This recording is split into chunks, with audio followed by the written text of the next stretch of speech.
शिवाधिदेव श्री शांतिनाथ भगवान की, अंतिम तीर्थंकर वर्तमान शासन नायक भगवान महावीर स्वामी की, आचार्य श्री वसुनंदिनी मुनिराज की, अहिंसामयी विश्व धर्म की, उत्तम ब्रह्मचर्य धर्म की, परम पूज्य गणनी आर्यका श्री 105 गुरु नंदिनी माता जी की जय। समस्त आर्यका संघ की जय।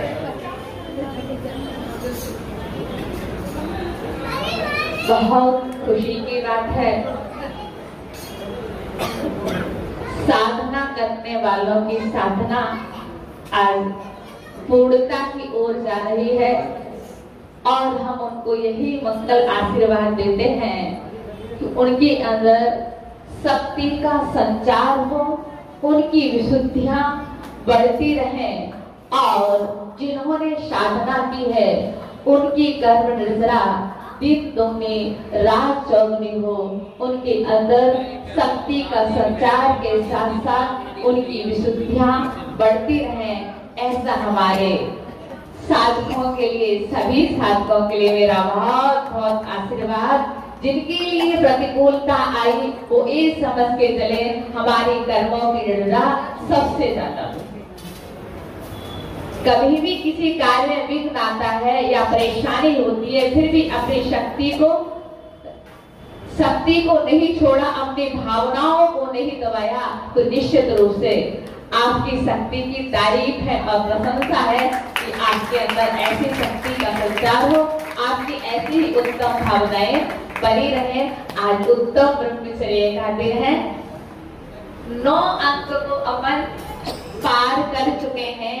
आज क्या है, 9 अंक के बाद 10 का क्या होता है, 0 होता है। 0 9 अंक को पार करने के बाद ही आएगा और आज हमें महाशून्य की यात्रा करने। और शून्य का महत्व तभी होता है जब अंक होता है। अंक के बाद 0 आ जाए तो 0 का महत्व 10 गुना बढ़ जाता है। अंक के बाद 0 आए, 1 लिखो और 0 लिखो तो कितने हो जाएंगे, 10 हो जाएंगे। 10 गुना उसका प्रभाव बढ़ जाता है। उसी प्रकार से शीलादि ब्रह्मचर्य क्या है, अंक है और अहिंसा व्रत आदि क्या है, 0 की तरह से है। तो आज हमें क्या करना है, महाशून्य की ओर बढ़ना है। जो हमारी ऊर्जा इंद्रियों के माध्यम से बाहर निकल रही थी, उस ऊर्जा को केंद्रित करने का नाम ब्रह्मचर्य व्रत है। ब्रह्म मीन्स क्या होता है, आत्मा। आत्मा के रमण करने का नाम क्या है, ब्रह्मचर्य है। और जो हमारी ऊर्जा बाहर निकल रही थी, हमने उस ऊर्जा को आत्म केंद्रित कर लिया और उस ऊर्जा ने हमारे लिए तेजस्विता दी, हमें शक्ति प्रदान की। हमेशा ध्यान रखना, जो मैथुन का सेवन करते, अब्रह्म का सेवन करते, वे कमजोर होते जाते हैं, उनकी ऊर्जा बाहर निकलती जाती है। और जो ब्रह्मचर्य व्रत का पालन करते हैं, उनकी ऊर्जा केंद्रित होती जाती है, वो शक्तिमान बलशाली बनते जाते हैं। तो ध्यान रखना, हमें अपनी ऊर्जा को केंद्रित करना है, व्यर्थ में बाहर नहीं निकालना है।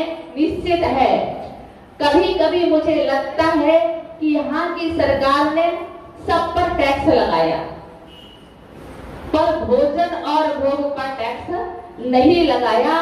मुझे लगता है कि भोजन और भोग पर भी टैक्स लगा देते तो मुझे लगता है कि बहुत कुछ हमारी अर्थव्यवस्था सुधर जाती, हमारी भोजन व्यवस्था सुधर जाती। कहीं पर भी ना भोजन पर टैक्स है, ना भोग पर टैक्स है, कोई टैक्स नहीं। भोजन पर क्या टैक्स है, पैसा दो भोजन खरीदो।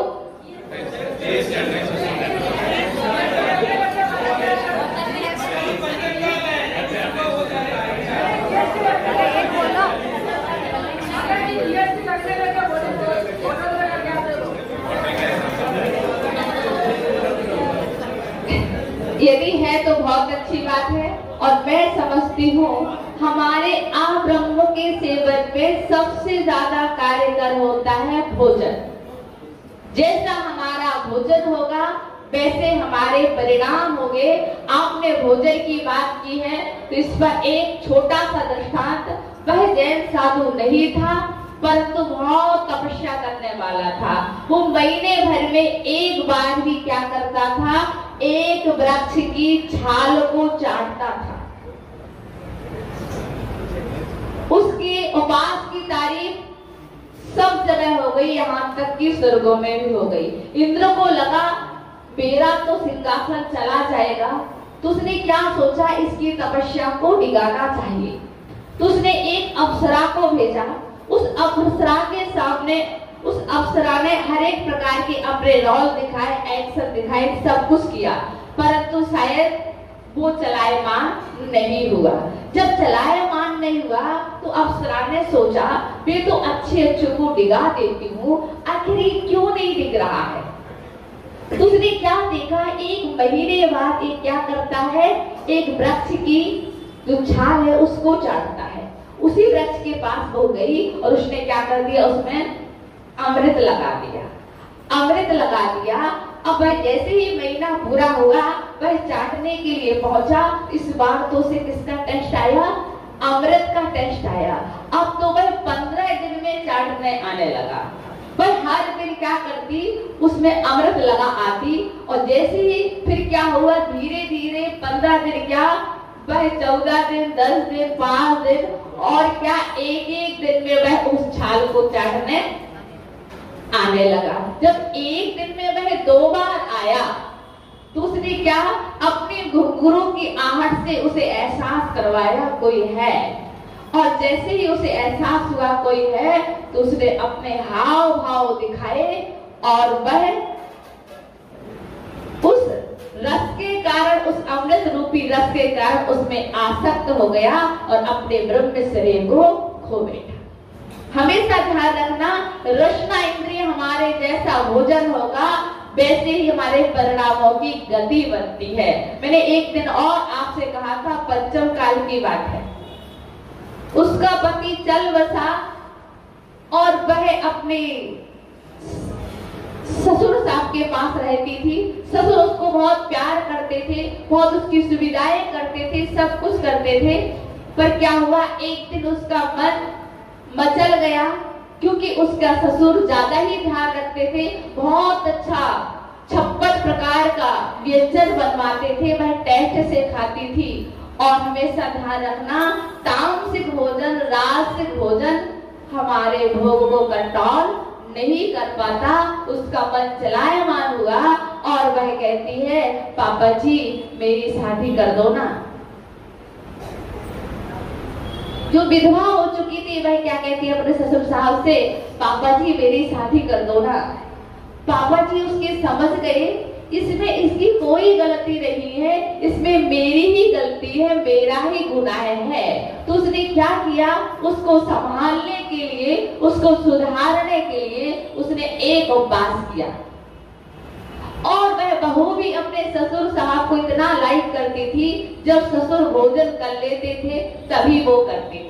ससुर का उपवास तो उसका भी उपवास हो गया। फिर दूसरे दिन भी ससुर साहब ने उपवास किया तो उसका भी दूसरा उपवास हो गया।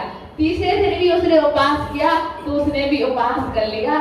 चौथा दिन आया और वह बहू भी समझ गई। वह बोली, पिताजी मैं समझ गई हूँ, अब मुझे शादी नहीं करना है, आप तो कृपया कर भोजन कर लीजिएगा, मैं शादी नहीं करूंगी। तो मेरे कहने का मतलब है, हमारा जैसा भोजन होता है ना वैसे हमारे परिणामों की गति हो जाती है। इसलिए सदैव सदैव यदि ब्रह्मचर्य व्रत पालन करने वालों को कहा जाता है, बच्चों के लिए जब पहले क्या हुआ करते थे, गुरुकुल हुआ करते थे तो उनके लिए सात्विक भोजन दिया जाता था। विद्यार्थी का भोजन कैसा होना चाहिए था, सात्विक होना चाहिए था। जो जितना सात्विक भोजन करता है उसके परिणामों में उतनी ही निर्मलता रहती है, उतनी ही विशुद्धि रहती है, उसके परिणाम इधर उधर नहीं भागते। कहा जाता है जो लोग गरिष्ठ भोजन करते हैं जैसे कि मावा आदि खाते हैं, ये हमारे परिणामों को, जो तला हुआ अत्यधिक भोजन करते हैं वो हमारे परिणामों को विकृत करता है, हमारे परिणामों को इधर उधर ले जाता है। यदि मैं कहती हूँ भोजन पर थोड़ा सा ध्यान दिया जाए तो आज जो दुनिया में चल रहा है वो नहीं हो पाएगा। एक तो भोजन भी कारण है, दूसरी बात हमको ये ध्यान रखना है, और हमने अनादिकाल से भोगों को इतना भोगा कि खुद को ही भोग बना डाला। साध और साधक का अंतर मैंने आज मिटा डाला। एक लड़के के, एक पिता के 10 लड़के थे। यमदूत लेने आया, यमदूत ने कहा मैं तो आपको ले जाऊंगा। उसने बोला अभी तो मैंने भोगों को अच्छे से नहीं भोगा है और भोग लेने दो। तो उसने कहा चलो एक और कंडीशन में तुम्हें देता हूँ, तुम्हें छोड़ देता हूँ, तुम्हारे स्थान पर कोई दूसरा चला जाए तो मैं तुम्हें छोड़ जाऊंगा और उसे ले जाऊंगा। उसने 9 बेटों से कहा, 9 बेटों ने इनकार कर दिया, मैं नहीं मरूंगा, मैं यमराज के साथ नहीं जाऊंगा। 10वां बेटा बोलता है ठीक है, यदि हमारे पिताजी की इतनी आकांक्षा है तो ठीक है मैं चला जाता हूँ। वह यमदूत के साथ चला गया और क्या था, वह युवा, वह वृद्ध पुरुष जवान हो गया और 100 वर्ष तक उसने वही शिकार किया, वही भोगों को भोगा। अंत में फिर वह यमदूत लेने आया और यमदूत जैसे ही लेने आया उससे कहा अब चलो। फिर उसने 9 बेटों से कहा, उसने कहा ये मेरा वृद्ध पिता कैसा है, खुद तो जाता नहीं, हम लोगों को भेजने को तैयार है, सब ने इंकार कर दिया, मैं नहीं जाऊंगा। आखिरकार उसको जाना पड़ा। अभी अखबार में पढ़ा गया था 85 वर्ष के व्यक्ति ने चौथी शादी की। उसकी उम्र कितनी थी? 85 वर्ष की उम्र थी। उसने चौथी शादी की और उसके बाद उसका पहला बेटा था 65 साल का था। उसके पास कहना कि 36 लड़के और 116 नाती थे। इस संसार की हम असारता को बता रहे हैं। संसार में ये सब चल रहा है, ये सब हो रहा है, हम अपने भोगों को नहीं रोक पाते हैं। ऐसा हमें लगता है शायद हम रोक रहे हैं परंतु रोक नहीं पाते। ध्यान रखना, यदि आपको अपने भोगों को घटाना है, आप उसकी ओर आकर्षित ना हो तो मेरी कुछ बातों पर ध्यान दे लेना। आपका मन नहीं जाएगा। पहली बात क्या है, आप अपनी आंखों से ऐसे चित्र ना देखो जो तुम्हें उस ओर आकर्षित कर दे। ऐसे सीनों को याद मत करो, ऐसे सीनों को अपने सामने मत लाओ कि तुम्हारे परिणामों को विकृत कर दे। और ऐसे गाना भी मत सुनो जिससे हमारे परिणाम स्थिर ना रह पाए। और ऐसे गीत ना सुनो, ऐसा भोजन ना करो जो हमारे परिणामों को विकृत कर दे। ध्यान रखना, यदि आप कहना चाहिए मैथुन से बचना चाहते हैं तो इन बातों पर आपको कंट्रोल करना अत्यंत आवश्यक है। अन्यथा प्रेम, बहुत सारे प्रेम होते हैं। एक माँ के प्रति प्रेम होता है, एक पिता के प्रति प्रेम होता है, एक बहन के प्रति प्रेम होता है, एक भगवान के प्रति प्रेम होता है, एक भाई के प्रति प्रेम होता है और एक वह गंदा प्रेम होता है। मुझे लगता है सारे प्रेम एक साइड और गंदा वाला प्रेम एक साइड, उसकी बराबरी नहीं कर सकता। वह सारे प्रेमों को तिलांजलि दे सकता है पर गंदे वाले प्रेम को तिलांजलि नहीं दे सकता है। इसलिए सदैव हमको इस बात का ध्यान रखना है। वह कड़ार नगर का नरसिंह राजा और उसका मंत्री सुमति था और उसका बेटा कड़ार बिंग था। कड़ार बिंग था, वह क्या हुआ, कुबेर दत्त की पत्नी पर आसक्त हो गया।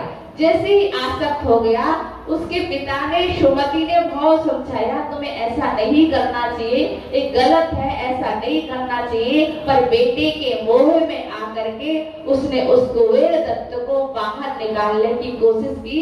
6 महीने तुम बाहर चले जाओ, पंखों को दे तो इस पक्षी के पंख लेकर आना, ऐसे कह करके उसने बाहर भेजा। और यहाँ उसकी जो पत्नी थी कुबेर दत्त की प्रभु सुंदरी, उसने भी कहा अपने पति से, वो सारी बात को समझ चुकी थी। उसने कहा तुम भूल करके भी विदेश नहीं जाना, तुम यही बहाना बना दो कि मैं विदेश जा रहा हूँ, फिर मैं सारी बात को संभाल लूंगी। और फिर क्या हुआ कि जैसे ही उसको पता चला ये विदेश चला गया, तो उस ब्रह्म सुंदरी ने क्या किया, एक बहुत बड़ा गड्ढा था जिसमें क्या था, मल का गड्ढा था, उसके ऊपर एक खटिया डाल दी और एक चादर बिछा दी। और जैसे ही वह आया, उस पर कुछ लगा नहीं था, निवार आदि कुछ नहीं थी, वह खाली खाट थी, खाली पलंग था। और वह जैसे आया, उसने कहा बैठी इस पर। जैसे वह उस पर बैठा कि उस गड्ढे में गिर गया। वह उससे प्रार्थना करता रहा, मुझे निकाल दे, मुझे निकाल दे, मेरा गुनाह है, माफ कर दे, मेरे से गलती हो गई है, गलती हो गई है। परंतु उसने 6 महीने तक उस गड्ढे से उसको बाहर नहीं निकाला। जैसे ही कुबेर दत्त आया, उसके पंख लगा करके, उसका काला मुंह करके राजा के सामने उपस्थित किया और उसकी करतूतें सबको समझ में आ गई। तो ध्यान रखना, मैं आपसे हमेशा कहूंगी, आप श्री कृष्ण की लीला नहीं करना। यदि श्री कृष्ण की लीला करने लग जाओगे तो चौराहे चौराहे पर जो श्री कृष्ण ने किया है वो मत करना, जो श्री कृष्ण ने कहा है वो ही करना। श्री कृष्ण का उपदेश ग्रहण करने योग्य है और राम की मर्यादा, राम ने जो किया वह करो, जो श्री कृष्ण ने किया वो कभी मत करना, अन्यथा तुम्हारी क्या गति होगी तुम खुद समझ सकते हो। इस कड़ाहट पिंडी की एक गति हुई तो तुम्हारी गति क्या हो सकती है। और अपन के लिए बहुत कुछ समझना है कि निश्चित रूप से हम इस बात को क्यों नहीं समझ पाते हैं। कभी कभी हम क्या सोचते हैं, इतनी मूर्खता पर उतर आते हैं, इतनी मूर्खता पर कि जिसकी कोई सीमा नहीं है। आपने एक नाम सुना होगा जहां से हीरा निकलता है, वह कौन सा स्थान है? पन्ना। वहां का राजा कौन था? छत्रसाल था। छत्रसाल था, बहुत समझदार व्यक्ति था, बहुत कहना चाहिए त्यागी रति के रूप में उसकी प्रसिद्धि थी। एक महिला उसके पास आती है और क्या बोलती है? वह बोलती है कि तुम मुझे तुम्हारे जैसे पुत्र की आवश्यकता है। मतलब तुम्हारे जैसे पुत्र की आवश्यकता है, तुम मुझसे प्रेम स्थापित कर लो तो तुम्हारे जैसा पुत्र पैदा हो जाएगा। छत्रसाल ने इतना सटीक, इतना सुंदर जवाब दिया। उन्होंने कहा यदि तुझे मेरे जैसे पुत्र की आवश्यकता है तो मैं ही तेरा पुत्र बना जाता। आज से तू मेरी माँ, मैं तेरा पुत्र। देखिए, सोचने वाली बातें, हम कितनी बड़ी मूर्खता पर उतर आते हैं। जब हमारे लिए भोग की पीड़ा सताती है तो हम नहीं समझ पाते हैं हमें क्या करना चाहिए। डॉक्टर जॉर्ज था, उसके सामने एक युवती आई और उसने क्या कहा, आप बहुत बड़े कवि हैं, आप पंडित हैं, विद्वान हैं, सब कुछ हैं, मैं चाहती हूँ। उसने उससे क्या कहा, मैं चाहती हूँ आप जैसा विद्वान और मुझ जैसा सुंदर पुत्र पैदा हो। उसने क्या कहा, आप जैसा विद्वान और मुझ जैसा सुंदर पुत्र पैदा हो। क्योंकि जो जॉर्ज थे वो क्या थे, खूबसूरत नहीं थे, बस सूरत थे, उनकी सूरत अच्छी नहीं थी, काले कलूटे थे। तो उन्होंने क्या आंसर दिया, देवी यदि उल्टा हो गया तो मुझ जैसा क्रूर और तुम जैसी मूर्ख कोई पुत्र पैदा हो गया तो क्या होगा। आप समझने की कोशिश कीजिएगा। हर जगह पर मुझे आप सबको देख करके लगता है शायद आपसे ज्यादा अच्छे तो वो पक्षीगण हैं। उनका समय निश्चित होता है, उनका महीना निश्चित होता है, उनका टाइम निश्चित होता है। परंतु मुझे लगता है कि आज के मनुष्य को, उल्लू को तो रात में नहीं दिखाई देता है, दिन में दिखाई नहीं देता है, और मनुष्य को रात में दिखाई नहीं देता है, परंतु कामांध को ना दिन में दिखता है और ना ही रात में दिखता है, वह इतने विष्णु में व्यस्त रहता है। हमेशा ध्यान रखना, मुझे उस समय की याद आती है, भद्रबाहु स्वामी का समय चल रहा था। किसका? भद्रबाहु स्वामी का समय चल रहा था। उनके साथ हजारों हजारों मुनिराज थे, 10 पूर्व के धारी। अरे सबके लिए एक बात ध्यान रखना, उसके लिए वही विद्या दी जाती है जो विद्या के लायक हो। जिस विद्या के लायक जो होता है वही ग्रंथ, वही शास्त्र पढ़ाए जाते हैं। इसलिए कभी भी स्वाध्याय करो तो गुरु की आज्ञा से करो। तुम समय साल लेकर बैठ गए हो, तुम्हें पहली क्लास का पता नहीं, पहली क्लास में क्या आता है, तो कुछ आप हासिल ना कर पाओगे। तो क्या हुआ, उसमें से एक मुनिराज थे, उन्होंने क्या कहा, वो सप्तवृष्णि रहे पहले। वो कैसे थे? पहले सप्तवृष्णि थे, पर उन्होंने सप्तवृष्णों को छोड़ करके दीक्षा को अंगीकार किया। तो उन्होंने भद्रबाहु स्वामी से कहा, महाराज मैं उस वेश्या के कोठे में जाकर के चातुर्मास करना चाहता। बात सुनना ध्यान से, उन्होंने क्या कहा, मैं वेश्या के कोठे में जाकर के चातुर्मास करना चाहता हूँ। भद्रबाहु स्वामी ने उन्हें अनुमति दी, ठीक है आप जा सकते हो। और दूसरे मुनिराज ने कहा, मैं बियाबान जंगल में साधना करना चाहता हूँ, उनके लिए भी अनुमति दी, तुम भी कर सकते हो। और वो मुनिराज वहां पर पहुंचे। उस वेश्या ने, जो वेश्या जिसका नाम क्या था, जो वेश्या उनसे पहले से प्रेम करती थी, कोसा उसका नाम था, पहले से प्रेम करती थी, पहले से उनसे स्नेह करती थी। जैसे उसने देखा कि वह थोड़ी सी नतमस्तक, कुछ नहीं कहा उसने, फिर उसने क्या किया, उनकी परीक्षा लेना शुरू की। आप कैसे कैसे आए, किधर, आधी वार्तालाप पूछा। तो उन्होंने कहा, मैं आपके कोठे पर चातुर्मास करने को आया हूँ। और उसने कहा, ठीक है आप कर सकते हैं। उसने वही खिलाना पिलाने की प्रक्रिया रची, पर वो दिगंबर मुनिराज थे, उसने अपनी साधना में रत थे। और फिर उसने अपने हाव भाव दिखाए, नेत्र नाटिका दिखाई, सब कुछ किया। परंतु ये सब कुछ होने पर भी उस कोटे पर मुनिराज को कभी भी उनके चेहरे पर विकृति नहीं आई, कभी भी उनका चेहरा चैन से नहीं हुआ।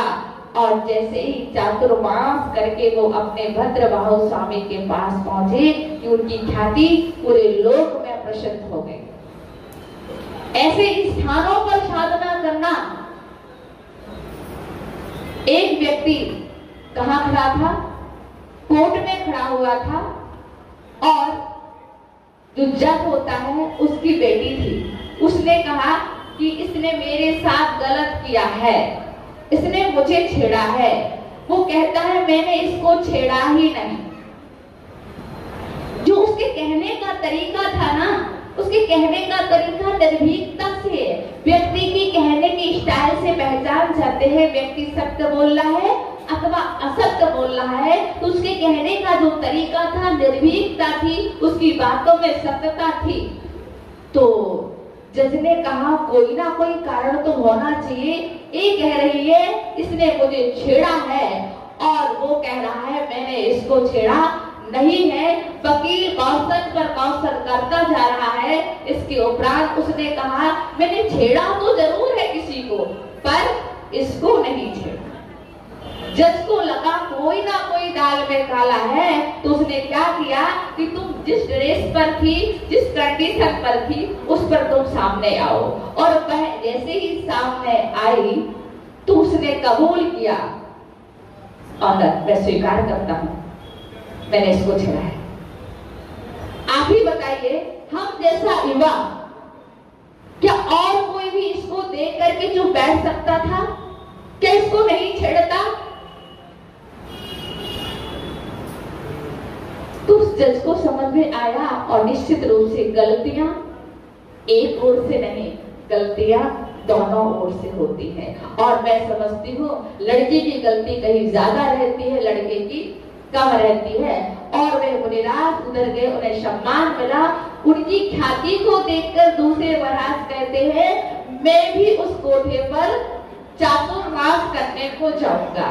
महाराज ने मना किया कि मत जाओ, मेरी आज्ञा नहीं है, परंतु उन्होंने अपनी जिद पर आ गए, मैं तो उस कोठे पर चातुर्मास करने को जाऊंगा ही जाऊंगा।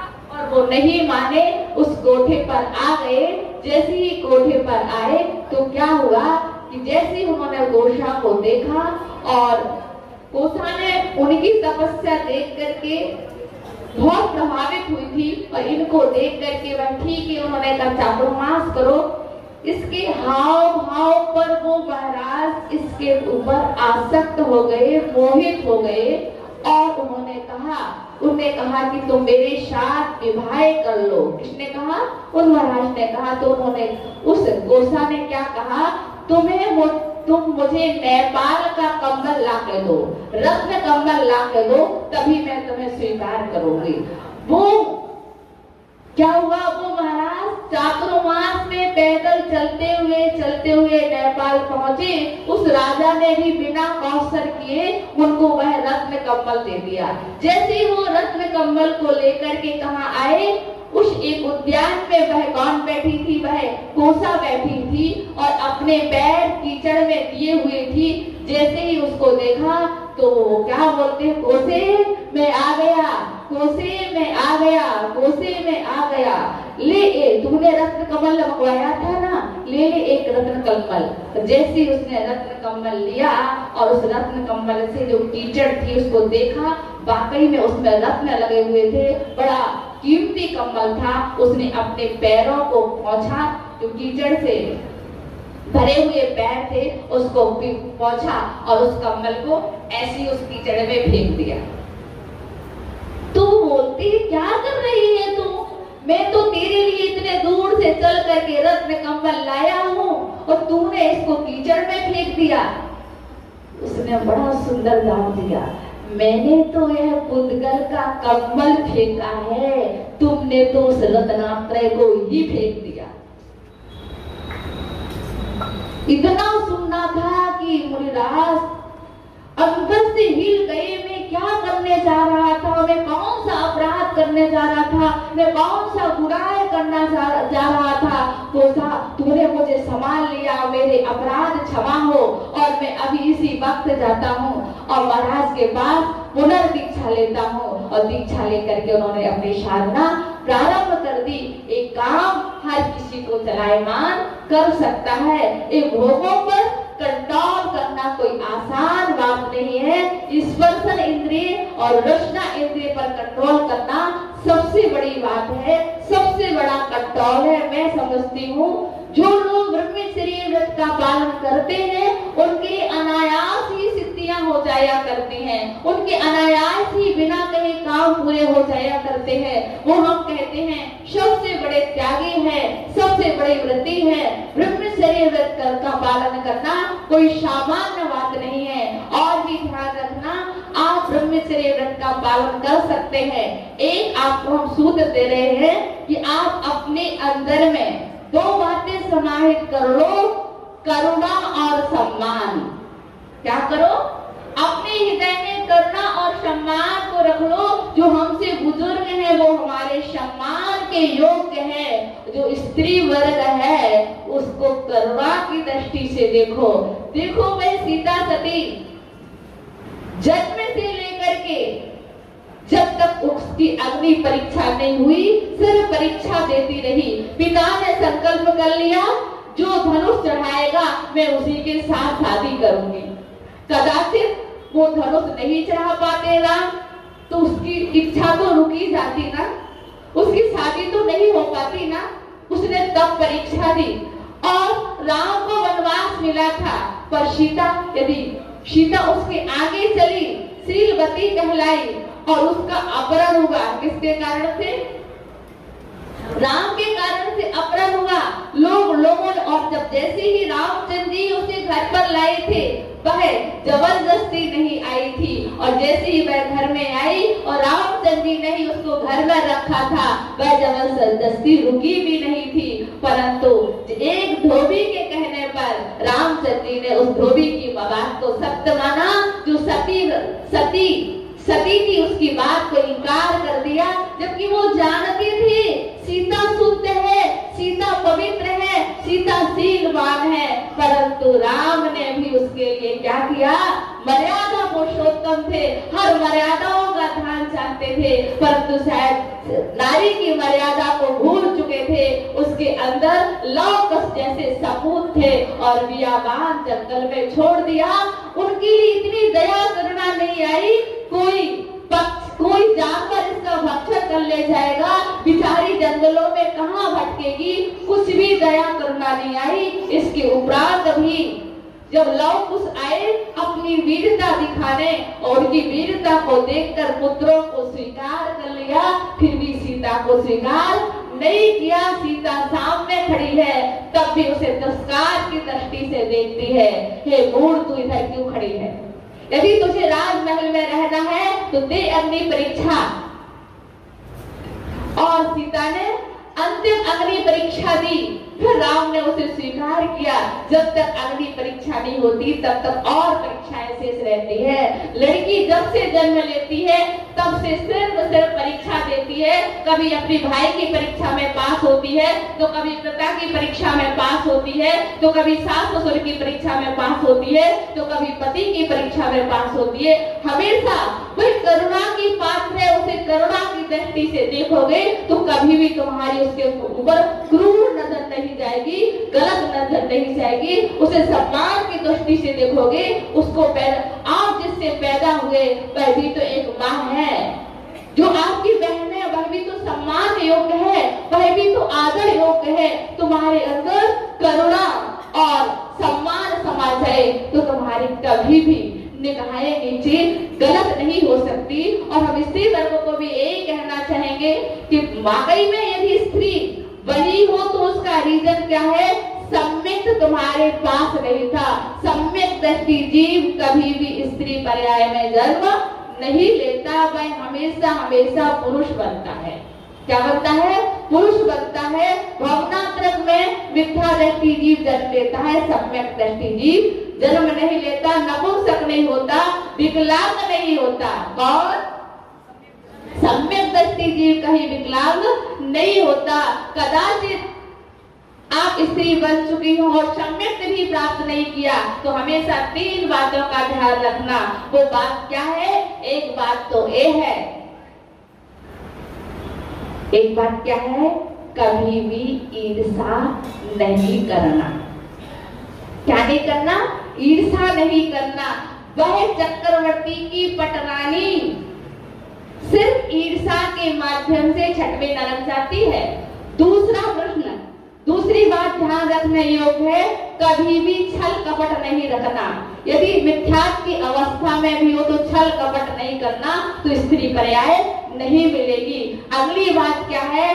जेलिश नहीं करना। आदि आदि बातों का आप ध्यान रखेंगे तो स्त्री पर्याय में जन्म नहीं होगा। और ध्यान रखना, मैंने एक अभी कहा था कि गायों का भी समय निश्चित होता है। पशु पक्षी भी ब्रह्मचर्य व्रत का पालन करते हैं, उनके पास भी ब्रह्मचर्याणु व्रत होता है, वो भी व्रतों को अंगीकार करते हैं। एक गाय ने क्या किया? एक साथ 2 बछड़ों को जन्म दिया, फिर उसने क्या कर लिया? ब्रह्मचर्य व्रत को अंगीकार कर लिया। लोग उसके परिवार वाले उसको बार बार प्रेरित करवाते, बार बार गर्भवती होने के लिए संकेत करते, आदि आदि जो प्रक्रियाएं की जाती वो करते। तो उससे परेशान हो चुकी थी, तो उसने कहा क्या किया जाए? तो उसने जो उस परिवार की छोटी सी लड़की थी उसने सपने में कहा कि ध्यान रखना, मैंने उस गाय ने सपना क्या दिया? मैंने ब्रह्मचर्य व्रत को स्वीकार कर लिया है, मुझे कोई परेशान ना करे। यदि कोई मुझे परेशान करेगा तो मैं नदी में कूद करके प्राण त्याग दूंगी, परंतु अपने ब्रह्मचर्य व्रत को खंडित नहीं होने दूंगी। उसने इस स्वप्न को अपने परिवार के लोगों को सुनाया कि मुझे सपना ऐसा आया है। वह सपना एक दिन नहीं, लगातार 3 दिन तक आया था। उसने बार बार कहा परिवार के लोगों से कि मुझे सपना आ रहा है कि गैया ने ब्रह्मचर्य व्रत ले लिया है। सभी उसकी हंसी बनाने लगते, तो मुझे लगता है हंसी बनाने में सब माहिर है। हंसी बनाने लग गए कि कोई गाय भी ब्रह्मचर्य व्रत ले सकती है, कोई ऐसी गाय हो सकती है। सब उस बिटिया की हंसी बनाने लग गए और किसी ने भी उस बात का ध्यान नहीं दिया। जब ध्यान नहीं दिया तो क्या हुआ, उस गाय को बार बार प्रेरित किया गया तो वह गाय नदी में जाकर के डूब करके मर गई। सोचो, विचार करो, चिंतन करो। पशु पक्षी भी ब्रह्मचर्य व्रत का पालन कर लेते। वह मोर, मोरनी, साधुगण मोर का पंख क्यों रखते हैं? मोर मोरनी कभी अपने ब्रह्मचर्य व्रत को खंडित नहीं करते। जैसे ही मोर नाचता है और मोरनी उसका आंसू पी लेती है और गर्भ को धारण कर लेती है, इसलिए साधु बड़े क्या करते हैं, इस पिच्छिका के, इन मोर के पंखों को रखते हैं, क्योंकि ब्रह्मचर्य का प्रतीक है। और भी आपको बात ध्यान रखना, हमारे 5 बाल यति मुनिराज ऐसे हुए कि उन्होंने कभी भी गृहस्थी को स्वीकार ही नहीं किया। और निश्चित है तुम्हें कष्ट हो ना हो, मुझे तुम्हें देखकर जरूर कष्ट होता है। और मुझे लगता है हम जैसा ही एक दूसरा ग्रस्त था, उसको क्या लगा, इनके चेहरे प्रसन्न, उसे प्रसन्न चेहरे लगे और वह लेट गया और अपनी सपने में अपनी गृहस्थी बसाता है कि मेरी शादी हो गई, मेरे बच्चे हो गए। तो वो थोड़ा सा स्थान कम पड़ रहा है तो थोड़ा खिसका तो क्या हुआ, कुएं में ही गिर गया। वह उसमें पानी कम था तो वह बोला मुझे कोई निकालो। जैसे ही एक गृहस्थ ने उसे निकाला और उससे पूछा तुम कौन हो? मैं गृहस्थ हूँ। वो हंसने लगा। बोले क्यों हंसते हो? अरे मैं तो इसलिए हंस रहा हूँ, मैं सपने में ग्रस्त बनावट तो कुएं में गिर गया, तू अभी तक जिंदा है। निश्चित रूप से मुझे देख करके लगता है कि आप लोग कैसे परिश्रम उपद्रवों को सहन कर रहे। साधुओं के उपसर्ग परिश्रम बहुत कम है, कुछ नहीं है, 22 है और हम कह रहे आपके 22,000 है तो भी अतिशयोक्ति नहीं होगी। हम अपनी इच्छा के अनुकूल काम करते हैं, तुम बिना इच्छा के करते हो, ऐसा है क्या? तुम्हारी इच्छा है अथवा नहीं है, तुम्हें ऑर्डर मिल गया, तुम्हें करना पड़ेगा। तुम्हारी भावना है अथवा नहीं है, परमेश्वर पर्व चल रहा है, किसी की डेथ हो गई, तुम्हें जाना पड़ेगा, अपना धर्म छोड़ करके जाना पड़ेगा। अथवा और भी कोई विवाह हो गया, तुम्हें हॉस्पिटल जाना पड़ेगा। तुम्हारे बच्चों की पढ़ाई है, तुम्हें धर्म छोड़ करके बच्चों की पढ़ाई में लगना पड़ेगा। बताओ तुम स्वतंत्र हो कि तुम स्वतंत्र हो कि हम स्वतंत्र हैं? साधु लाइन अच्छी है कि श्रावक लाइन अच्छी है? बताओ ना, है? फिर भी तुम्हें कठिन लगती है। मैं समझती हूँ जितना आराम इस लाइन पर है, जितना कहना चाहिए अनुकूलता हर प्रकार की इस लाइन पर है, शायद श्रावक लाइन पर नहीं है। यही कारण है कि हमारे पास पूज्य भगवान ने शादी ही नहीं की, और जो शादी नहीं करता उसको लिए कहना चाहिए, जो उसमें फंस जाता है, कीचड़ में फंसता है तो उसका निकलने का मन नहीं करता है। इसलिए उस गृहस्थी को दूर से ही छोड़ देना चाहिए, नहीं तो वह मक्खी किसकी मकड़ी की तरह से तुम खुद जाल बुनते हो। मकड़ी क्या करती है?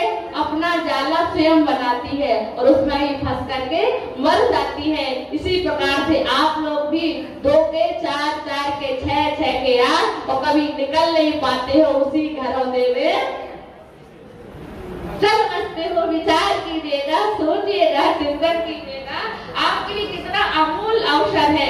ऐसा नहीं है कि मनुष्य लोग ब्रह्मचर्य व्रत का पालन नहीं कर सकते हैं। कितने तीर्थंकर हुए, कितने लोग हुए। और देखो एक विजय था, विजय मैंने क्या कहा, पहले क्या चलते थे? गुरुकुल चलते थे, गुरुकुल चलते थे। अथवा कोई अपने बच्चों के लिए साधुओं के पास पढ़ाने के लिए छोड़ाता था, कोई लड़कियों के माता जी के पास छोड़ाता था। तो विजय साधुओं के पास पढ़ने गया और उन्होंने गुरु दक्षिणा मांगी कि तू जा रहा है पढ़ लिख करके, मुझे गुरु दक्षिणा देकर जा। तो उसने क्या किया, मैं कृष्ण पक्ष का ब्रह्मचर्य व्रत को स्वीकार करता हूँ। ठीक है, फिर ध्यान रखना। ठीक है, मैं ध्यान रखूंगा। और जो वो विजया थी वह माता जी के पास थी, उन्होंने भी कहा कि गुरु दक्षिणा दीजिएगा। तो उसने कहा ठीक है माता जी, मैं शुक्ल पक्ष का ब्रह्मचर्य व्रत ग्रहण करती हूँ। तो उसने कहा, देख बेटा, जीवन में परीक्षाएं होगी, क्या तू परीक्षा में पास हो जाएगी ना? हाँ माता जी, मैं पूर्ण ध्यान रखूंगी और अच्छी तरह से अपने विषय में उत्तीर्ण होकर के दिखाऊंगी। और होनहार देखो, दोनों की शादी हो जाती है। विजय विजया की शादी हो जाती है। अब जैसे ही कृष्ण पक्ष लगा था कि वो आए तो वो विजय बोलता है कि देवी मुझे क्षमा करना, मेरा 15 दिन का ब्रह्मचर्य व्रत है।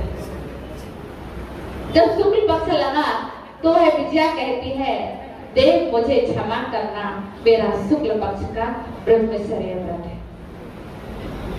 दोनों ने स्थिति को भापा और विजया ने निवेदन किया कि देव, हम लोग तो शादी नहीं कर सकते हैं, हमारी तो कुछ परिस्थितियां हैं कि स्त्री कभी दूसरी शादी को स्वीकार नहीं करती, पर पुरुषों को अधिकार है, वे 1 से 1000 भी, 1000 नहीं 96,000 की शादियां कर सकते हैं, उनके लिए छूट है।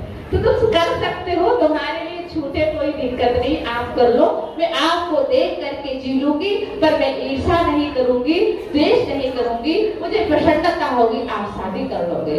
तो वह बोली कि माना की नारी ममता की मूर्ति है, माना की नारी करुणा की मूर्ति है, माना की नारी समता की मूर्ति है, माना की नारी त्याग की मूर्ति है, परंतु हम मर्द होकर भी, हम पुरुष होकर भी इतने कायर नहीं हैं। जब तुम ब्रह्मचर्य व्रत का पालन कर सकती हो तो मैं भी कर सकता हूँ। मैं भी प्रतिज्ञा करता हूँ, पूरी जिंदगी शादी नहीं करूंगा और अपन दोनों मिलकर के ब्रह्मचर्य व्रत से रहेंगे, भाई बहन की तरह से रहेंगे। और दोनों ने ये भी प्रतिज्ञा कर ली, जब तक माता पिता को पता नहीं चला तब तक हम घर में रहेंगे, जिस दिन उनको पता चल जाएगा तो हम पूरी दीक्षा को और आप आयिका दीक्षा को स्वीकार कर लेना। दोनों में समझौता हो गया, निर्णय हो गया। और क्या था, एक नगर में विमल वाहन नाम के मुनिराज पधारे। तो विमल नाम का सेठ पहुंचा और उसने कहा, महाराज ने उसके लिए प्रेरणा दी। निमित्त भी 2 प्रकार के होते, एक प्रेरक निमित्त, एक उदासीन निमित्त। प्रेरक निमित्त का तात्पर्य जो प्रेरणा दे। तो सेठ को मुनिराज ने प्रेरणा दी कि आप बहुत लंबा टाइम हो गया है, आप दीक्षा को ले लो। तो बोले, मैं दीक्षा तो ले लूं, मुझे दीक्षा लेने में कोई परेशानी नहीं है, मैं दीक्षा ले सकता हूँ, पर मेरी इच्छा है, आकांक्षा है, मैं एक साथ 84 करोड़ मुनिराजों को आहार दूं। 84, कहीं 84 करोड़ मिलता है, कहीं 84 लाख मिलता है, कहीं 84,000 मिलता है, कहीं 84,100 मिलता है। इतने मुनिराजों को आहार दूं, जिस दिन मैं आहार दे लूंगा ना, उस दिन दूसरे दिन ही मैं दीक्षा को अंगीकार कर लूंगा। तो महाराज ने कहा, कोई बात नहीं, इतने मुनिराज मिलना तो बहुत मुश्किल है, पर मैं आपको उपाय बता सकता हूँ। पास के नगर में विजय और विजया है, वो क्या है, अखंड ब्रह्मचर्य व्रत के धारी है, और आप उनको भोजन करवाओगे ना तो आपको 84 लाख मुनियों को आहार करवाने का पुण्य मिल जाएगा। ऐसा ही हुआ। और जैसे ही उनके परिवार को, माता पिता को भी लग रहा था शादी को इतने दिन हो गए, कोई भी संतान नहीं हुई, वो पूछना ही चाहते थे। इतने में निमंत्रण आ गया और वो दोनों भोजन करने के लिए गए। जैसे ही वो रसोई में पहुंचते हैं, जो काला तदोबा था वह उनके बैठने से, उनके भोजन करने से क्या हो जाता है, सफेद हो जाता है। इसकी चर्चा सारे नगर, सारे देश, सारे घरों में पहुंच जाती है। और सबको पता चलने के उपरांत, जैसे कि विजया का संकल्प था, मैं दीक्षा को अंगीकार कर लूंगा, और उन्होंने वह दीक्षा को स्वीकार कर लिया। वह मुनि बन गया और वह आयिका माता जी बन गई। तो ऐसे भी लोग हैं दुनिया में। और हमेशा ध्यान रखना, एक बार के विषय सेवन में कितने जीवों की हत्या होती है, 9 करोड़। कितने की? 9 करोड़ की जीव हिंसा होती है। आप सोच सकते हैं अपने जीवन में कितने बार भोग भोगते हैं, कितने जीवों की आप हिंसा करते हैं। क्या आप अहिंसक हैं? परमहंस से पूछा गया, ये बताओ, यदि मेरी वृत्ति ना हो सके तो क्या करूं?